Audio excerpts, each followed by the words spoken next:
रामपुर और मुरादाबाद के बाद क्या अखिलेश यादव मेरठ में भी कुछ खेल करने वाले हैं?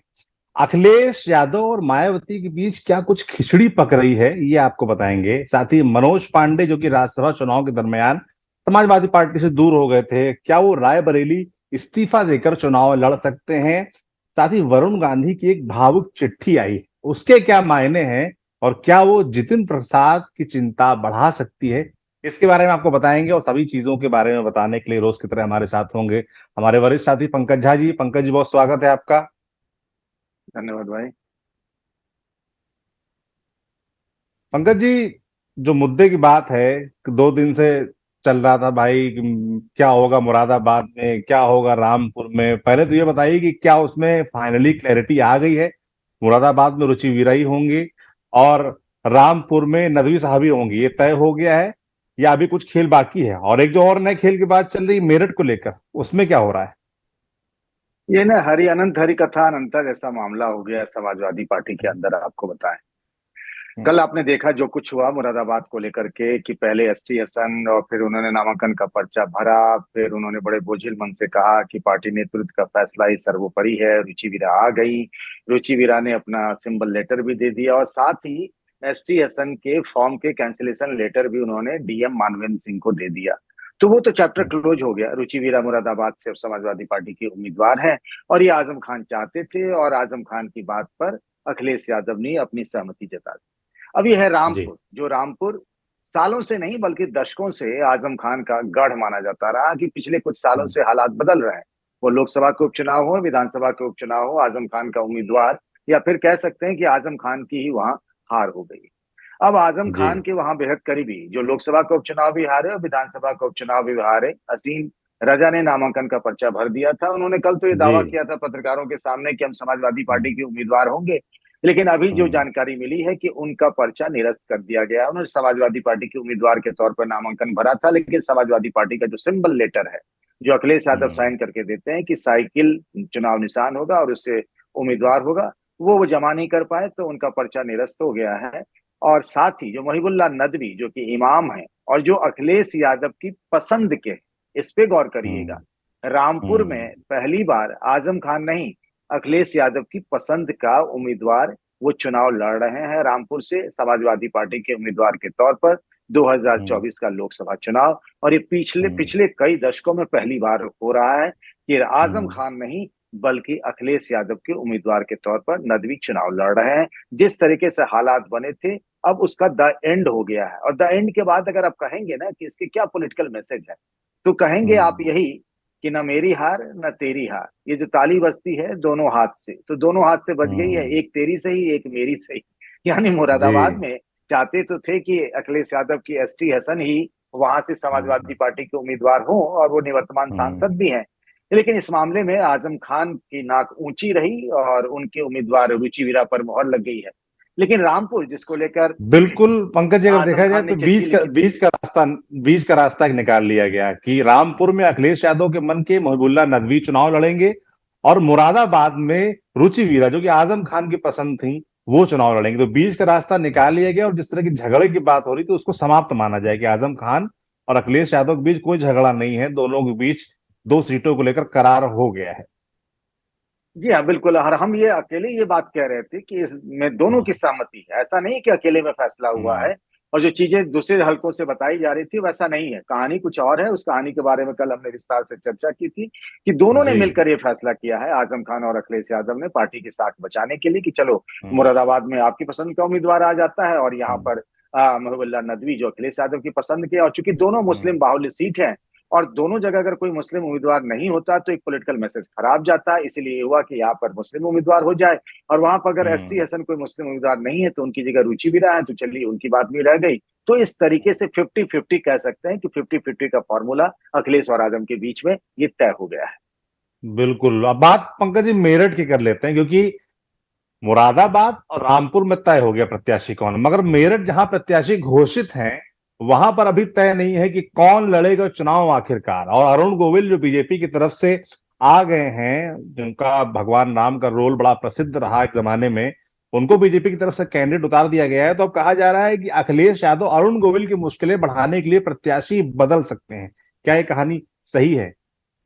जी हाँ, बिल्कुल सही है। और देखिए, कल यूपी के मुख्यमंत्री योगी आदित्यनाथ ने खुद वहां पर जाकर के अरुण गोविल का परिचय वहां पे पार्टी के कार्यकर्ताओं के साथ कराया है। वहां पे अरुण हम्म। गोविल वैश्य समुदाय से हैं। इससे पहले समाजवादी पार्टी ने, मुझे याद है तारीख थी वो करीब 15 मार्च की, जब कुछ उम्मीदवारों का ऐलान किया गया था, और उस दिन बताया गया था कि मेरठ से भानु प्रताप सिंह, जो कि सुप्रीम कोर्ट के वकील है, उनकी अपनी एक पार्टी भी है, 2017 में विधानसभा का चुनाव भी लड़े, मुश्किल से 1200 वोट आए थे, उनकी जो एक पार्टी थी उससे वो चुनाव लड़े हम्म। थे। सबको बड़ा आश्चर्य हुआ था कि आखिर अखिलेश यादव ने किसको चुनाव लड़ा दिया, भानु प्रताप सिंह को। लेकिन उनकी विचारधारा हम्म। थी, तो उस विचारधारा के आधार पर जो पीडीए का फॉर्मूला चल रहा है, भानु प्रताप सिंह को अखिलेश यादव ने उम्मीदवार बना दिया था। उसके बाद देखिए, हम्म। बड़ी कला है मेरठ की यूनिट में। अगर आप देखें, वहां से समाजवादी पार्टी ने ठीक ठाक प्रदर्शन किया था 2022 के चुनाव में। जी। सरदना, जिसको आप सब जानते हैं, संगीत सॉन्ग के लिए बड़ा ये संगीत सोम चर्चित रहा विधानसभा है, वहां जी। से अतुल प्रधान, जो गुजर बिरादरी के हैं, उन्होंने चुनाव जीता था। शाहिद मंजूर, जो हम्म। कि अखिलेश सरकार में मंत्री थे, वो वहां से भी एक विधायक है। रफीक अंसारी, वो एक विधायक है। यानी मेरठ लोकसभा क्षेत्र में पड़ने वाले इलाके में समाजवादी पार्टी के 3 विधायक हैं, और दो जो उनके हम्म। विधायक हारे, वो भी एक 3,000 वोट से और एक 5,000 वोट से। यानी समाजवादी हम्म। पार्टी ने 2022 के चुनाव में आरएलडी के साथ जो गठबंधन था, अच्छा प्रदर्शन किया था। और जैसे ही हम्म। भानु प्रताप सिंह का नाम आया, उसके बाद सब लोग खिलाफ उनके खड़े हो गए। हालांकि जी। ये भी सच है कि वहां जो शाहिद मंजूर और रफीक अंसारी हैं, वो एक साइड में, और अतुल प्रधान एक साइड में। पिछले साल जो हम्म। मेयर का चुनाव हुआ था, जिसमें कि अतुल प्रधान की पत्नी चुनाव लड़ी थी, वहां एआईएमआईएम ने बड़ा अच्छा प्रदर्शन किया था। तब जी। कहा गया था कि मुस्लिम समाज ने वोट नहीं किया, और उसकी वजह ये बताई जा रही थी कि शाहिद मंजूर और रफीक अंसारी ने साथ नहीं दिया अतुल प्रधान का। कई बार हम्म। बैठकों का दौर चला है। मुझे अगर कुछ तारीख याद है तो मैं बताऊं, 14 तारीख को, 15 तारीख को ऐलान हो गया था, फिर 16 मार्च को एक हम्म। बैठक हुई, 17 मार्च को बैठक हुई, 21 मार्च को बैठक हुई, कल बैठक हुई, आज बैठक हुई है। मामला अभी भी फंसा हुआ नजर आ रहा है।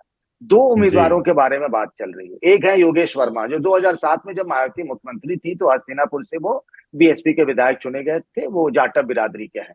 याद करिए, जी। 2019 का लोकसभा चुनाव वो लड़े थे बीएसपी के उम्मीदवार बन के, जब बीएसपी सपा आरएलडी का गठबंधन था, बुलंदशहर से चुनाव लड़े थे, 3,000 वोट से वो हम्म। बीजेपी से हार गए थे योगेश वर्मा। जी। तो जी। जी। समाजवादी पार्टी के एक गुट का, जिसमें शाहिद मंजूर और रफीक अंसारी की भी बात ये है कि टिकट हम्म। मिले इस बार मेरठ से योगेश वर्मा का। लेकिन अतुल प्रधान, जो अच्छा। कि अखिलेश यादव के करीबी माने जाते हैं, गुजर बिरादरी के हैं, हम्म। चूंकि संगीत सोम को हरा दिया, तो उनको जाइंट किलर में मानते हैं अखिलेश यादव। और यूथ हम्म। जी। नेता हैं, और तमाम मुद्दों पर हम्म। लड़ते भिड़ते रहे हैं, विवादों में रहे हैं, कई मुकदमे भी हैं उन पर। अतुल प्रधान हम्म। चाहते हैं कि उनको टिकट मिले, और उसकी भी तमाम सारी हम्म। वजहें वो बताते हैं कि किस तरह से जो सामाजिक समीकरण है, वही चुनाव लड़ सकते हैं। उनका ये भी कहना है कि जिस तरीके से जनरल वीके सिंह का टिकट कटा, धनंजय सिंह की गिरफ्तारी हो गई है, तो उससे ठाकुर बिरादरी हम्म। नाराज है, तो ठाकुर भी वोट देगा उनको। जाटव समाज के लोग भी वोट करेंगे उनको, वहां पर मुस्लिम समाज के लोग हैं, वोट करेंगे। तो बहुत सारी चीजें चल रही है। मुझे लगता है कि पंकज आज जी, इस अखिलेश वक्त इस यादव पर क्या चाहते हैं? अखिलेश यादव भी धर्म संकट में है। वो कुछ कह नहीं रही है, सबकी बातें सुन रही है। हम्म। मुझे लगता है 9 बार हम्म। बैठक हो चुकी है मेरठ को लेकर के, अच्छा। लेकिन अभी तक ये हम्म। तय नहीं हो पाया कि किसको टिकट मिलेगा। एक गुट कह रहा है योगेश वर्मा अच्छा लड़ेंगे अरुण गोविल के खिलाफ, जो कि रामायण में राम का किरदार निभा चुके हैं। और एक गुट है, हम्म। वो चाहता ये है कि अतुल प्रधान लड़े। अब देखिए, अतुल प्रधान नई पीढ़ी के नेता हैं, और एक तरीके से शाहिद मंजूर और रफीक अंसारी को लगता है कि अगर ये चुनाव लड़ गए और इनका मामला ठीक हो गया, तो फिर हमारा क्या होगा। तो ये कह सकते हैं जी। ना, वो आपसी वाली मामला भी होता है कि कौन बढ़ेगा। वो 3 इडियट फिल्म देखी होगी, साथ के लोग आगे जी। बढ़ जाते हैं तो तकलीफ भी होती है। इसमें बहुत जी। सारे एंगल फंसे हुए हैं। अब अखिलेश यादव को हम्म। फैसला करना है, किसी वक्त ये फैसला कर लेंगे। और मामला सिर्फ मेरठ का ही नहीं है सौरभ जी। मुझे जी। लगता है अभी तक 4-5 सीटों पर उम्मीदवार बदले जा चुके हैं। आपने देखा बिजनौर में यशवीन की बिल्कुल। जगह किस तरीके से टिकट बदला गया, मिश्रिख में हम्म। रामपाल राजवंशी की जगह मनोज राजवंशी, जो उनके बेटे हैं, अब कहा जा रहा है कि उनकी भी तबीयत ठीक नहीं है, तो उनका भी टिकट बदल सकता है। साथ ही बांदा हम्म। से जो शिवशंकर पटेल थे, उनको टिकट दिया गया। अब कहा जा रहा है कि उनका भी टिकट बदल सकता है। मैं अभी नाम नहीं लेना चाहूंगा, क्योंकि अगर हम आप वीडियो कर रहे हैं तो फिर समाजवादी पार्टी के जिन लोगों को टिकट मिला, वो सब आके फोन करके फिर जान के पीछे पड़ जाते हैं। 3-4 जी। और टिकटों के बारे में बता रहा हूँ कि वहां गंभीर मंथन चल रहा है कि वर्तमान परिस्थितियों में, बदलते राजनीतिक हालात में, उनके बदले में किसी और को टिकट दिया जाए। लेकिन मैं उनका नाम अभी नहीं हम्म। लेना चाहूंगा। जब बैठक हो जाए, एक बार फाइनल हो जाए, तो उस पर हम चर्चा करेंगे। लेकिन कम से कम 6-7 टिकटें ऐसी हैं जिस पर हम्म। पार्टी पुनर्विचार कर रही है, और टिकट बदले जा हम्म। सकते हैं। जी। बिल्कुल। तो सिर्फ रामपुर, मुरादाबाद और मेरठ की कहानी नहीं है, कहानी और आगे तक जाएगी, और तमाम जगहों के टिकट अखिलेश यादव बदल सकते हैं, जैसे कि पंकज जी ने बताया कि जब अब देखिए ना उनके पास सौरभ जी, पुख्ता मैं एक बात बता जानकारी रहा आएगी था। तब उसे। जी। हम्म। अब देखिए, पार्टी के अंदर जो घमासान मचा हुआ किस कदर है कि जावेद अली खान एक राज्यसभा के सांसद हैं, हम्म। और जो प्रोफेसर साहब कहे जाते हैं समाजवादी पार्टी में राम गोपाल यादव के करीबी भी हैं, बहुत सारे लोग चाहते थे कि एसटी हसन को टिकट मिले। तो कल उन्होंने एक सोशल मीडिया साइट जो है एक्स पर उन्होंने पोस्ट किया कि मुरादाबाद कभी रामपुर के अधीन नहीं रहा लेकिन अब है। जी। हालांकि आज जब जाके मैंने देखा तो वो ट्वीट डिलीट हो हम्म। गया है, लेकिन कहीं ना कहीं मन में बड़ा बहुत कुछ वायरल हुआ गुबार मगर कई वो। नेताओं के मन। हाँ, मतलब अब हम्म। तो एक बार जो लिख गया तो लिख गया, वो मिटा तो सकते नहीं। तो जी। वो बात हो गई है उनके साथ। एक बार ऐसे ही जब अतुल प्रधान को टिकट नहीं मिला था 15 मार्च को, मुझे याद है, और जब हम्म। भानु प्रताप सिंह की उम्मीदवारी का ऐलान हुआ था, तब भी उन्होंने कुछ ऐसा एक ट्वीट किया था, हालांकि बाद में उसको भी डिलीट कर हम्म। दिया गया। तो पार्टी के अंदर सब कुछ ठीक ठाक नहीं है। हर जिले में देखेंगे पार्टी 2 धड़े 3 धड़े 4 धड़ों में बटी हुई है, हम्म। और इसीलिए फैसले नहीं हम्म। हो पा रहे हैं। बहुत जगहों पर 45 सीटों की तो घोषणा हो गई है कि वहां पर कौन चुनाव लड़ेगा। बाद बाकी सीटों हम्म। पर अभी भी फैसला बाकी, कम से कम 15 सीटें ऐसी है, एक तो उन्होंने सीट टीएमसी के लिए छोड़ी है। बिल्कुल, जो पंकज जी आपने बात बोली वैसे ही कुछ ट्वीट मैंने सोशल मीडिया पर देखे भी एक्स प्लेटफॉर्म पे, जहां पर समाजवादी पार्टी के समर्थक लिख रहे थे कि भाजपा से सीखिए, भाजपा को देखिए कि वो उनको टिकट दे देते हैं, कार्यकर्ता उनको लड़ाने के लिए जुट जाते हैं। कल कानपुर का ही हमने किस्सा देखा कि वहां पर रमेश अवस्थी पहुंच रहे थे, बीजेपी के जो प्रत्याशी हैं, कार्यकर्ता उनको पहचान नहीं पाए, दूसरे आदमी को माला पहना दिया। तो इस कदर तक निष्ठा रहती है। वहीं समाजवादी पार्टी में आप देख रहे हैं कि तमाम जगहों पर खींचतान चल रही है। जो भी खबर आ रही लगातार हम बता ही रहे हैं। खींचतान लगातार जो चल रही है, ऐसी एक राजनीतिक सांठगांठ कह सकते हैं जिसकी बड़ी चर्चा हो रही है कि अखिलेश मायावती के बीच कुछ पक रहा है क्या। क्योंकि इस तरीके से हमने देखा कि चंद्रशेखर की जब बात होती है तो दोनों एक मत होते हैं कि चंद्रशेखर के लिए ना मायावती राजी होती हैं ना अखिलेश यादव राजी होते हैं। पल्लवी पटेल का हमने किस्सा हाल में देखा कि अखिलेश यादव से उनका झगड़ा हुआ, उनसे बात नहीं बनी तो वो मायावती की तरफ गई, मायावती ने भी उनको ना कर दिया। तो क्या एक पर्दे के पीछे कुछ बातचीत है क्या, या कुछ पक रहा है क्या? देखिए, मैं दावे के साथ तो नहीं कह सकता कि अखिलेश यादव और मायावती के बीच में कोई बातचीत हो रही है या कुछ भविष्य को लेकर कुछ संभावनाएं दोनों तलाश रहे हैं। ऐसा कह पाना तो मेरे लिए बड़ा मुश्किल है जब तक ये बात कंफर्म हम्म। ना हो जाए। लेकिन संकेतों हम्म। में जाने और राजनीति में जो चीजें बदलती हैं और जो हालात बनते हैं, जो समीकरण बनते हैं, उससे तो कुछ लग रहा है कि ऐसा हो रहा है जहां से दोनों को फायदा है। अब देखिए, हम्म। चंद्रशेखर रावण की जो हम बात करते हैं, भीम आर्मी चाहे आजाद समाज पार्टी के जो अध्यक्ष हैं चंद्रशेखर हम्म। रावण, वो तो किसी वक्त में इंडिया गठबंधन की बैठकों में शामिल होते थे। उसमें अखिलेश यादव भी होते हम्म। थे, तब जयंत चौधरी भी हुआ करते थे, पल्लवी पटेल भी होती जी। थी, अखिलेश जी जाते थे तमाम बैठकों। मैंने देखा, बेंगलुरु की बैठक में खुद गया था, इन सारे नेताओं से मेरी मुलाकात भी हुई थी। और हम्म। अचानक एक दिन ऐसा आया कि चंद्रशेखर रावण तो बहुत पहले से नगीना सुरक्षित सीट से अपनी दावेदारी जता रहे थे, वहां लगातार पिछले साल 1.5 साल से वो जा भी रहे थे। तो मैं ये जी। मानकर चल रहा था, और कांग्रेस ने बाकायदा प्रेस रिलीज जारी करके कहा भी था कि चंद्रशेखर रावण महागठबंधन के उम्मीदवार होंगे। लेकिन अखिलेश यादव हम्म। ने कोई गुंजाइश नहीं छोड़ी, और सब जानते हैं कि हम्म। मायावती और उनके भतीजे यानी उनके राजनीतिक उत्तराधिकारी आकाश आनंद से कैसे रिश्ते हैं चंद्रशेखर रावण के। मुझे याद है, मैं राजस्थान में कवरेज पर था और एक सवाल पूछा था आकाश आनंद से कि चंद्रशेखर रावण को आप जानते हैं? तो उन्होंने कहा था, कौन चंद्रशेखर रावण? तो ये तो अच्छा। राजनीतिक मतलब प्रतिद्वंद्विता की हम्म। स्थिति है जो बयान करती है। हम्म। चंद्रशेखर रावण को तो सब हम्म। जानते हैं, भले ही वो चुनाव हारे हों, जो गोरखपुर से वो चुनाव लड़े थे विधानसभा के तहत, जो भी हो।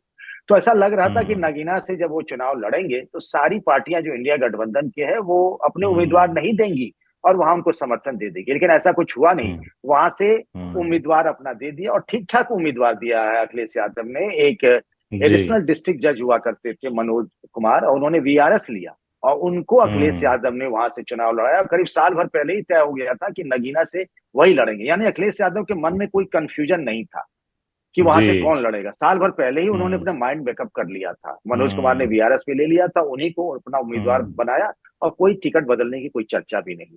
मायावती भी हम्म। चाहती है कि चंद्रशेखर रावण के जो रास्ते हैं वो कांटों भरे हैं, तो उन्होंने भी अपना हम्म। उम्मीदवार दिया। नगीना सुरक्षित सीट से पिछली बार बीएसपी की तरफ से गिरीश चंद्र जाटव जीते थे, उनको इस बार हम्म। उन्होंने बुलंदशहर सामान्य लोकसभा सीट से चुनाव लड़वा दिया। यानी चाहती है मायावती कि किसी भी तरीके से चंद्रशेखर रावण लोकसभा नहीं पहुंच पाए। अब दोनों हम्म। के मकसद एक ही है, अब उसकी वजह क्या है नहीं कह सकते। तो एक बात तो ये हो हम्म। गई। दूसरी बात, जिस तरीके से रिश्ते बिगड़े मायावती सॉरी हम्म। अखिलेश यादव और पल्लवी पटेल के, जी। हालांकि समाजवादी पार्टी के वो विधायक हैं, लेकिन अपना दल कमेरावादी पार्टी की है। राज्यसभा के चुनाव में जो कुछ हुआ उसके बाद हम्म। जैसे 3 सीटों पर उन्होंने अपनी उम्मीदवारी का दावा ठोक दिया, बाद में वापस ले लिया, हम्म। अखिलेश यादव के खिलाफ बयान दिए, अखिलेश यादव भी गुस्सा हो गए, नाराज हो गए, दोनों के रास्ते अलग अलग हो गए। फिर दोनों यानी हम्म। बीएसपी और पल्लवी पटेल की पार्टी के बीच में बातचीत शुरू हुई। बात हुई 5 लोकसभा सीटों से, फिर जाते जाते फिर हुआ कि 2 सीटों पर लड़ेंगी, एक पर पल्लवी, एक पर कृष्णा, एक पर उनकी पार्टी का कोई उम्मीदवार जो होगा अपने सिंबल पर बीएसपी में चुनाव नहीं लड़ाई। लेकिन जी। अचानक जब बात है कि मायावती से मिलने की, वहां बात कट हो, यानी गतिरोध हो हम्म। गया। अब इसको क्या हम्म। समझा जाए कि कुछ तो ऐसा है जो बताता है कि मायावती को नाराज नहीं करना चाहते हैं अखिलेश, क्योंकि ये मामला हम्म। बिल्कुल व्यक्तिगत है। चंद्रशेखर जी। रावत और पल्लवी पटेल का मामला हम्म। अखिलेश यादव के लिए बहुत निजी हो जाता है, व्यक्तिगत हो जाता है। हम्म। चंद्रशेखर रावत का मामला मायावती के लिए व्यक्तिगत हो जाता है, जहां अखिलेश यादव ने हम्म। उनकी मदद की, और पल्लवी पटेल के मामले में मायावती ने इनडायरेक्टली उनकी मदद की। इसीलिए जी। राजनीतिक हलकों में, गलियारों में ये चर्चा और खुसर फुसर शुरू हो गई कि क्या कुछ तो है मामला, कोई तो खिचड़ी है, हम्म। वो बीरबल की खिचड़ी हो या फिर कोई और खिचड़ी है जो इन दोनों जी। नेताओं के बीच पक रही। भले ये दो नेता इन्वॉल्व नहीं हो, उनके करीब के लोग हम्म। हो, लेकिन मैसेज तो कुछ इसी तरीके के आ रहे हैं। पंकज जी, इसको इस तरीके से मैं देख सकते हैं कि एक अघोषित राजनीतिक सांठगांठ कह सकते हैं, क्योंकि क्षेत्रीय दल हम जिस तरीके से देख रहे हैं लोकसभा चुनाव में खास तौर पर सिकुड़ रहे हैं, उस लिहाज से मायावती हो या अखिलेश यादव हो, दोनों ही नहीं चाहेंगे कि कोई और अन्य क्षेत्रीय दल उत्तर प्रदेश में उभरे, चाहे वो आजाद समाज पार्टी की बात हो, चाहे वो पल्लवी पटेल के अपना दल कमेरावादी की बात हो। दोनों ही नहीं चाहेंगे कि दोनों का उभार हो या दोनों ही सीटें जीत के आए, जिससे उन वो जो है एक तरीके से कमजोर दिखें। जी हाँ, बिल्कुल, ये दोनों तो लोकसभा चुनाव लड़ रहे हैं, तैयारी भी उसी की है, लेकिन असल मुद्दा हम्म। जो है वो है 2027 का विधानसभा चुनाव। क्योंकि जी। लोकसभा चुनाव में इन दोनों पार्टियों का या नेताओं का बहुत बड़ा कुछ स्टेक पर नहीं है। अब रही बात हम्म। कि मायावती के लिए चंद्रशेखर रावत जो है, वही अब अखिलेश यादव के लिए बदले हुए राजनीतिक हालात में पल्लवी पटेल भी हो गई है। तो कहीं ना कहीं कुछ तो हम्म। लगता है कि कुछ बात तो है जो दोनों के बीच में कॉमन पॉइंट है, एक एजेंडा लगता है, और घोषित कह हम्म। सकते हैं कि आपस की समझदारी बनी हुई है, जिस वजह से चंद्रशेखर रावत के साथ ऐसा हुआ या फिर पल्लवी पटेल के साथ ऐसा बिल्कुल। एक और ऐसे बागी थे, उनका नाम है मनोज पांडे, ऊंचाहार से विधायक है, हुआ। रायबरेली से। और राज्यसभा चुनाव में उनका बागीपन हमने देखा था, मगर अभी तक पंकज जी को समझ नहीं आ रहा है सोशल मीडिया पे। हालांकि इस बीच बड़ी चर्चा आजकल मैंने देखा कि इस्तीफा देंगे मनोज पांडे और रायबरेली से टिकट उनकी पक्की हो गई है। क्या है मतलब इस दावे में जो चल रहा है सोशल मीडिया पे, कोई दम है क्या? उनकी कुछ ऊपर बातचीत हुई है? देखिए, मैं जब आपसे बात कर रहा हूँ उस वक्त तो मनोज पांडे रायबरेली में जनसंपर्क पर निकले हुए हैं। अब जनसंपर्क क्यों अच्छा। कर रहे हैं भाई? ऐसा तो कोई चुनाव हम्म। लड़ने की बात उनके लिए आई नहीं है। वो जी। विधायक है ऊंचाहार से, और चुनाव अभी तो है नहीं, हम्म। 2027 में है। तो लोकसभा के लिए हम्म। जनसंपर्क कर रहे होंगे। अब अपने लिए कर रहे हैं, भाजपा के लिए कर रहे हैं। भाजपा के भी वो नेता तो अभी है नहीं, शामिल भी नहीं है, समाजवादी पार्टी हम्म। के तकनीकी तौर पर वो विधायक है। अब मामला ये जी। हुआ कि कल वो दिल्ली में थे। एक वीडियो भी आया जो हम्म। बीजेपी के केंद्रीय ऑफिस में जो दीनदयाल उपाध्याय मार्ग पर बना हुआ है, वहां वो गए थे। हम्म। जानकारी मिली, पता किया तो जो संगठन हम्म। महामंत्री हैं बीएल संतोष से उन्होंने समय लिया था, उनसे वो मिले हैं। अब सवाल ये है कि हम्म। राजनीतिक तौर पर अगर भेंट मुलाकात होती तो उसके पीछे कोई एजेंडा भी रहा होगा। उस एजेंडे के हम्म। बारे में तो चीजें सामने नहीं आई हैं, लेकिन बीजेपी में तो हम्म। तभी आएंगी जब उनके लिए आने वाले समय में कोई एक रोल तय किया जाएगा। अब रोल हम्म। क्या हो सकता है विकल्प के तौर पर? पहले हम लोग चर्चा कर रहे थे, याद करिए, कुछ बीते दिनों में हमने चर्चा की थी कि सुल्तानपुर उनका ननिहाल है, तो वहां से वो हम्म। चुनाव लड़ सकते हैं। अब सुल्तानपुर से तो मेनका गांधी चुनाव लड़ रही हैं, तो वहां उनकी बिल्कुल। संभावना तो आज की तारीख में जीरो हो गई। अब विकल्प क्या बचता है? हम्म। हम लोगों ने चर्चा की थी भदोही की, और भदोही का भदोही भी की। केस जी। खत्म हो गया है। अब बचा क्या? हम्म। रायबरेली, जहाँ के ऊंचाहार विधानसभा सीट से वो विधायक है। अब रायबरेली में हम्म। बीजेपी ने अभी तक कोई फैसला नहीं किया, वो मामला होल्ड पर है। वहां के हम्म। जो मंत्री हैं दिनेश प्रताप सिंह, वो पिछली बार भी चुनाव लड़े हम्म। थे लोकसभा का, इस बार भी चुनाव लड़ना चाहते हैं। देखिए, मामला क्या है कि कांग्रेस ने अभी तक वहां से किसी को टिकट नहीं दिया है। मतलब लोग ये मानकर हाँ। चल रहे हैं कि क्या प्रियंका गांधी वहां से चुनाव लड़ेंगी। कुछ लोग राहुल गांधी की भी हम्म। बात कर रहे हैं। राहुल गांधी हम्म। तो वायनाड से चुनाव लड़ने का मन बना चुके हैं, अमेठी आने की ऐसी कोई बात हम्म। या चर्चा हमने किसी हल्के में नहीं सुनी। लेकिन प्रियंका गांधी के बारे में अभी भी उनके समर्थक, उनकी टीम के लोग कह रहे हैं कि रायबरेली से वो चुनावी मैदान में आ सकती। अगर हम्म। प्रियंका गांधी फैसला करती हैं, उसी आधार पर बीजेपी अपनी आगे की रणनीति तय करेगी क्या करना है। अगर नहीं, जी। तो चाहते हैं मनोज पांडे वहां से लोकसभा का चुनाव लड़ना। अब ये बीजेपी पर हम्म। निर्भर करता है कि अगर प्रियंका गांधी नहीं होती है तो वहां से कौन चुनाव लड़ेगा, और अगर प्रियंका गांधी होती है तो वहां से कौन चुनाव लड़ेगा। एक अजय अग्रवाल नाम के हैं जो 2014 में वहां से लोकसभा का चुनाव लड़े थे, वो भी लगातार सोशल मीडिया में बड़ा एक्टिव है, अपनी दावेदारी सोशल हम्म। मीडिया में ठोक रहे हैं कि चुनाव उनको जी। लड़ना चाहिए। सबको लग रहा है कि अगर प्रियंका गांधी नहीं लड़ती तो रायबरेली से हम लड़ेंगे, और भाजपा का हम्म। संगठन ठीक ठाक है, मजबूत है वहां पे, तो हम सांसद बन जाएंगे और लोकसभा पहुंच जाएंगे। हम्म। मनोज पांडे की भी यही इच्छा है, और मनोज पांडे पुराने नेता है, चीफ व्हिप रहे समाजवादी पार्टी के। लेकिन फिलहाल बीजेपी में वो तभी जाएंगे ना जब उनके लिए आगे के लिए कुछ एक प्लानिंग हो हम्म। बीजेपी का मन में, तभी वो फैसला जी करेंगे मुझे ख्याल से। तो फिलहाल यही लगता है। बिल्कुल, आपने जो जिक्र किया कि सभी लोग इंतजार कर रहे हैं कि अमेठी रायबरेली में आखिर लड़ेगा कौन, क्योंकि देखिए कल भी एक लिस्ट आई कांग्रेस की जिसमें 4 प्रत्याशी उत्तर प्रदेश के भी थे। सीतापुर से नकुल दुबे, महाराजगंज से वीरेंद्र चौधरी का नाम साफ हो गया, सुप्रिया श्रीनेत नहीं लड़ेंगी, गाजियाबाद से डॉली शर्मा और बुलंदशहर से शिवराम वाल्मीकि, ये 4 नाम तय हो गए। अमेठी रायबरेली कल भी घोषित नहीं हुआ जिसका लोगों को इंतजार था। तो ये इंतजार कब तक बढ़ता रहेगा, मतलब कब तक ये कांग्रेस इसको लेकर क्लैरिटी नहीं देगी, क्योंकि बीजेपी भी इसी का इंतजार कर रही है। देखिए, इस बारे में तो मतलब हम कह सकते हैं कि जो कांग्रेस पार्टी के राष्ट्रीय अध्यक्ष हैं मल्लिकार्जुन खड़गे, या संगठन महामंत्री हैं के सी वेणुगोपाल, वो भी नहीं तय कर सकते।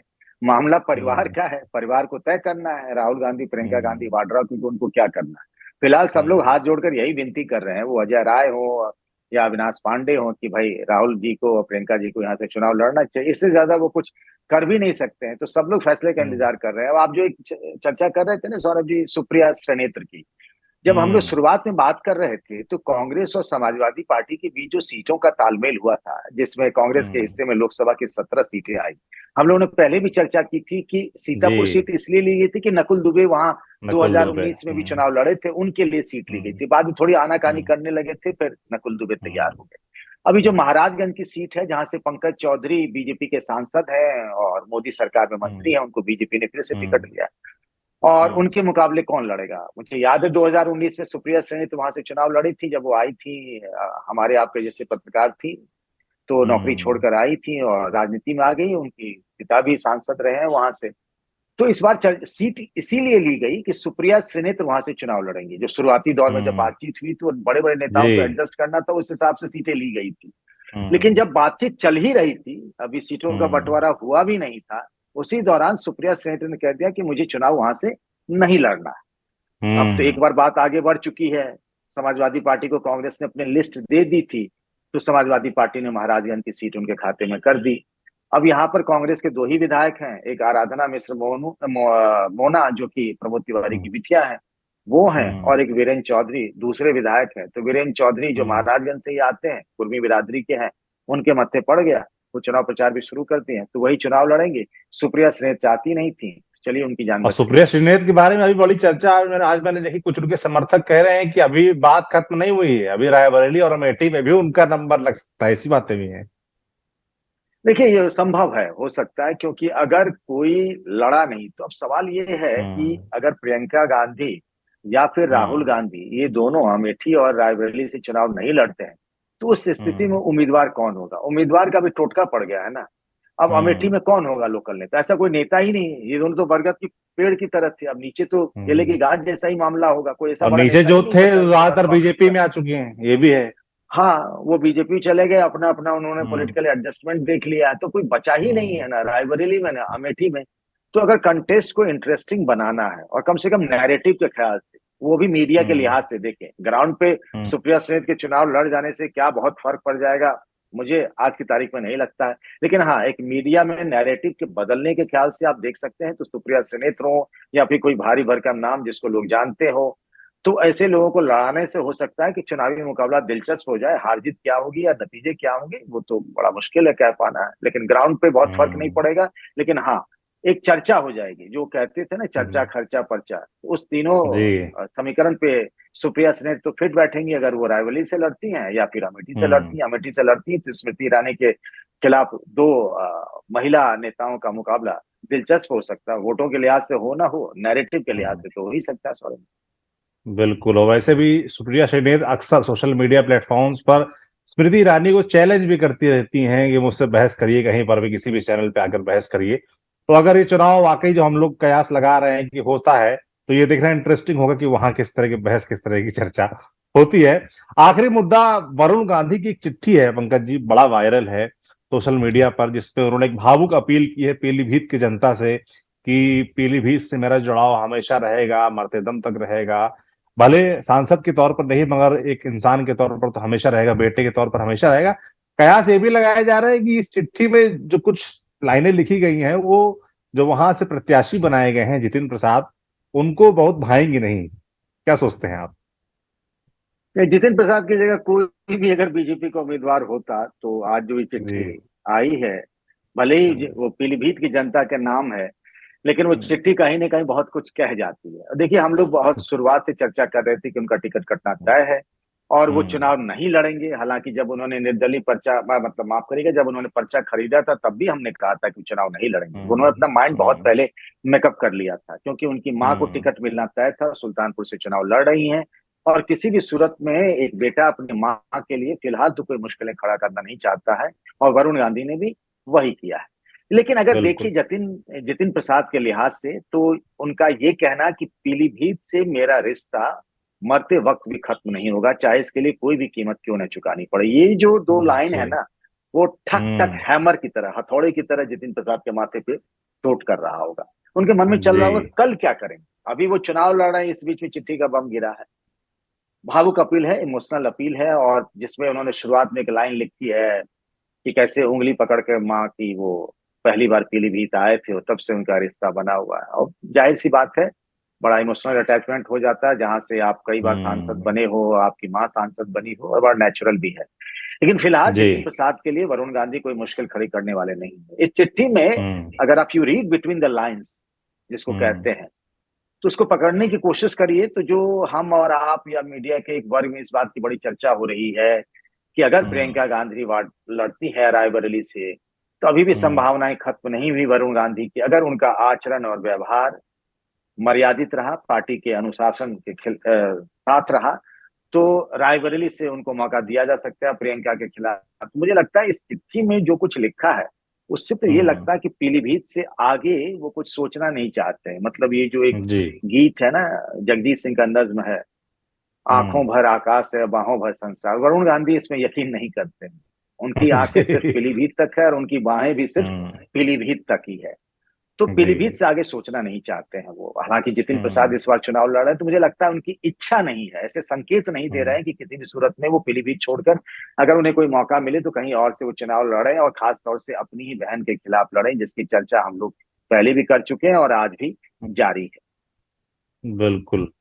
पंकज जी, ये भी देखना इंटरेस्टिंग होगा कि जितिन प्रसाद के लिए क्या वरुण गांधी प्रचार करते हैं कि नहीं, क्योंकि हाल में वो ये बात तो क्लियर कर चुके हैं कि वो चुनाव नहीं लड़ेंगे, मगर अपनी माता के लिए, माता जी के लिए, मेनका गांधी के लिए सुल्तानपुर में प्रचार जरूर करेंगे, वहां वो जरूर जाएंगे। तो ये भी देखना इंटरेस्टिंग होगा कि वो प्रचार करते हैं, जितिन प्रसाद करेंगे। राजनीति में ऑप्टिक्स बहुत मायने रखता है और हम सब हम्म। जानते हैं। लेकिन पिछले 10 साल का जो उनका अतीत है और इतिहास है, जो हम सब देखिए कि कोई भी सांसद हो, कितना ही बड़ा सांसद क्यों नहीं, उसको ढेर सारे कार्यक्रम दिए जाते हैं। वो प्रवास से हम्म। लेकर के तमाम जो पार्टी के आयोजन होते हैं उसमें, मैराथन रेस से लेके तुलसी का पौधा लगाना, रात्रि प्रवास, और तमाम कार्यक्रम होते हैं। कहीं आपने वरुण गांधी को देखा क्या? किसी भी बैठक में हम्म। आपने देखा क्या? मैंने तो 10 सालों में कभी देखा नहीं उन्हें। वो पीलीभीत जाते हैं, वहां अपनी जनता से मिलते हैं, लोगों से बात करते हैं, वहां छोटी छोटी नुक्कड़ सभाएं जरूर करते रहे, लेकिन कहीं और उन्होंने पार्टी के कार्यक्रम में हमने शामिल होते तो नहीं देखा। जो मेरे पास जी। जानकारी आई है कि 1 तारीख को, यानी 1 अप्रैल, मतलब कुछ लोग इसे फूल्स डे भी कहते हैं, तो हम्म। सुल्तानपुर आ रही हैं उनकी मां मेनका गांधी के लिए। हालांकि वह चुनाव हम्म। बाद में है, अभी तो समय भी है, लेकिन बताया गया उनकी टीम हम्म। की तरफ से कि मेनका जी 1 तारीख को सुल्तानपुर आ रही है, लेकिन उस दिन वरुण गांधी हम्म। नहीं आ रहे हैं। वरुण गांधी के जो टीम के सदस्य हैं उन्होंने ये जानकारी दी कि अपनी मां के लिए चुनाव प्रचार करेंगे, और बड़ा लॉजिकली भी है, एक बेटे होने के नाते तो वो मां के लिए चुनाव प्रचार करेंगे। पिछली बार भी हम्म। 2019 के लोकसभा चुनाव में जब दोनों चुनाव लड़ रहे थे, इसके बावजूद भी वरुण अपनी मां के लिए प्रचार करने गए। लेकिन एक हम्म। राजनीतिक बीजेपी के एक मर्यादित अनुशासित कार्यकर्ता होने के नाते क्या वो जितिन प्रसाद के लिए भी चुनाव प्रचार करेंगे? इस सवाल का हम्म। जवाब तो हम सबको अभी देखना पड़ेगा कि वरुण गांधी आखिर जी। क्या फैसला करते हैं। बिल्कुल। तो तमाम सारे फैसले हैं पंकज, जिन पर सबकी नजर रहने वाली है। अखिलेश यादव के कई सीटों पर फैसले होने हैं, बीजेपी की कुछ सीटों पर फैसला होना है, कांग्रेस को तय करना है कि रायबरेली अमेठी में कौन लड़ेगा। तो तमाम फैसले अभी भी ऐसे होने वाले हैं जो उत्तर प्रदेश की राजनीति को प्रभावित करने वाले हैं। पंकज जी, बहुत बहुत धन्यवाद आपका तमाम जानकारियों के लिए। बाकी उत्तर प्रदेश की तमाम ऐसी जो राजनीति से जुड़ी जानकारियां हैं, चुनाव 2024 लोकसभा चुनाव एकदम सिर पे है, उससे जुड़े जो भी अपडेट्स आते रहेंगे हम आप तक ऐसे ही पहुंचाते रहेंगे। आप देखते रहिए टीवी 9 डिजिटल। शुक्रिया।